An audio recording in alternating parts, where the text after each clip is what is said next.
A última reportagem de hoje é sobre duas pesquisas que foram divulgadas nos últimos dias e que registraram um fenômeno que todo mundo já notou, você, inclusive. As pessoas andam mais fechadas para opiniões diferentes, mais cheias de certezas sobre todos os assuntos, mais intolerantes com quem não pensa da mesma forma. E não é só nas redes sociais. Novas pesquisas medem como anda a disposição do brasileiro para conversar com quem pensa de forma diferente.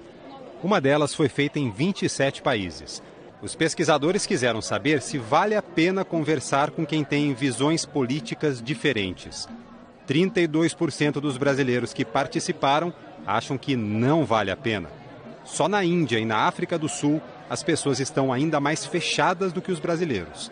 Nos outros países pesquisados, incluindo Argentina, Chile, México, Estados Unidos, Reino Unido, Japão, as pessoas estão mais dispostas a conversar com quem tem visões diferentes.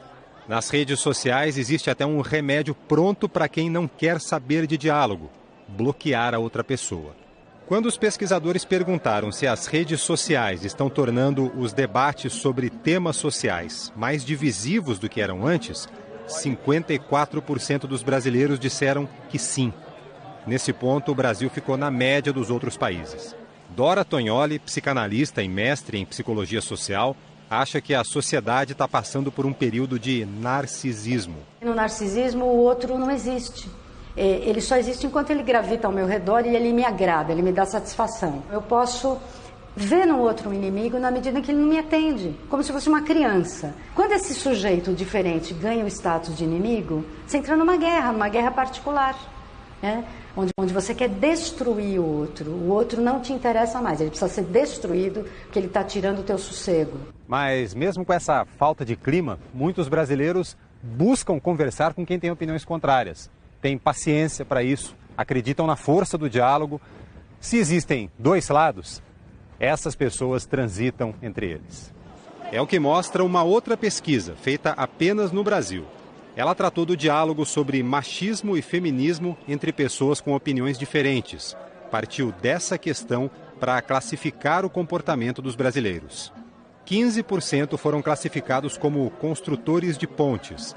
35% de entre muros, preferem nem conversar com alguém diferente. 50% dos entrevistados estão em trânsito, às vezes mais abertos a conversar com quem pensa diferente, outras vezes menos. Uma das coordenadoras dessa pesquisa, Mafoane Odara, que falta para o diálogo acontecer e investir nele. É entender que o diálogo não é um processo de competição, onde você vai entrar para ganhar o jogo. É um processo onde os dois ganharão e essa conversa vai levar para um próximo nível dessa discussão.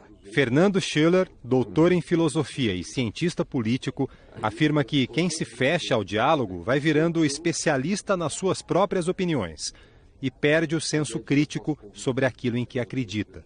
Os construtores de pontes são aqueles que vão liderar esse novo momento da democracia. A democracia precisa de moderados, precisa de moderação. A própria democracia é uma grande máquina de moderar posições. Ser um moderado não significa não ter convicções. Significa não considerar as suas próprias convicções como infalíveis, em primeiro lugar. Significa aceitar a legitimidade do discurso e das convicções dos outros. Significa assumir a responsabilidade sobre as consequências daquilo que você defende. Significa a capacidade de mudar de posição quando aquelas ideias que você defendia se mostraram menos eficientes do que você imaginava. Ninguém, no fundo, numa democracia é dono da verdade.